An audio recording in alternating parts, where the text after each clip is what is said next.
Morning மன்னா Tamil 2025 December 15. சாபத்திற்கு நீங்கலான ஒரு வாழ்க்கை. அது உனக்கு முள்ளும் குறுக்கும் முளைப்பிக்கும், உன் முகத்தின் வேர்வையால் ஆகாரம் புசிப்பாய். ஆதி 3:18-19. அது உனக்கு முள்ளும் குறுக்கும் முளைப்பிக்கும்.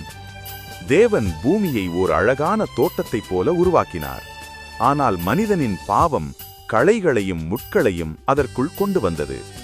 பாவம் உன் இருதயத்தில் முட்களை பிறப்பிக்கிறது.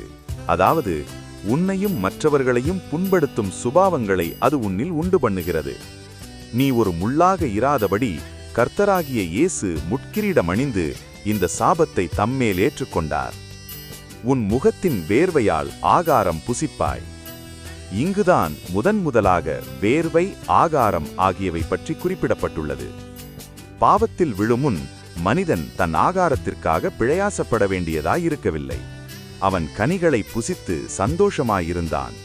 அதற்காக அவன் எந்த பிரயாசத்தையும் மேற்கொள்ள வேண்டியதாயிருக்கவில்லை. ஆனால் இப்போது அவன் கடினமாக உழைக்க வேண்டியதாயிருக்கிறது. பாவம் செய்த பின் அவனுடைய இருதயம் கடினப்பட்டது போல நிலமும் கூட கடினமாகி இப்போது அவன் பாடுபட்டு அதை பண்படுத்த வேண்டியதாயிற்று. உலகப்பிரகாரமான காரியங்களுக்காக கவலைப்படுவதிலிருந்து நாம் விடுதலையாக்கப்பட்டு சுயாதீனராக இருக்க வேண்டும் என்று தேவன் நம்மை குறித்து விரும்புகிறார். நம் கவலைகளையெல்லாம் நாம் அவர் மேல் வைத்துவிட வேண்டும் என்று அவர் விரும்புகிறார். அவர் உங்களை விசாரிக்கிறவரானபடியால் உங்கள் கவலைகளையெல்லாம் அவர் மேல் வைத்துவிடுங்கள். 1 பேதுரு 5:7. கர்த்தர் நமக்காக கவலைப்படுவதாக வாக்கு கொடுத்திருக்கிறார்.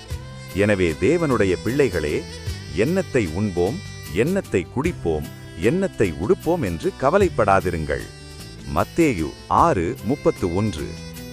இப்படிப்பட்டவைகளுக்காக கவலைப்படுபவர்கள் தேவனை அறியாத புறஜாதியாரே ஆவர். சாபத்திற்கு நீங்களான ஒரு வாழ்வை நமக்கு சம்பாதித்து தரும்படி கர்த்தராகிய இயேசு மிக உயர்ந்த கிரயத்தை செலுத்தியிருக்கிறார். நாம் இந்த புது வாழ்வை சந்தோஷமாக அனுபவிக்கிறோமா அல்லது இன்னும் சாபத்தின் கீழ் இருக்கிறோமா? ஆண்டவர் உங்களையும் உங்கள் குடும்பத்தினரையும் ஆசீர்வதிப்பாராக. ஆமேன்.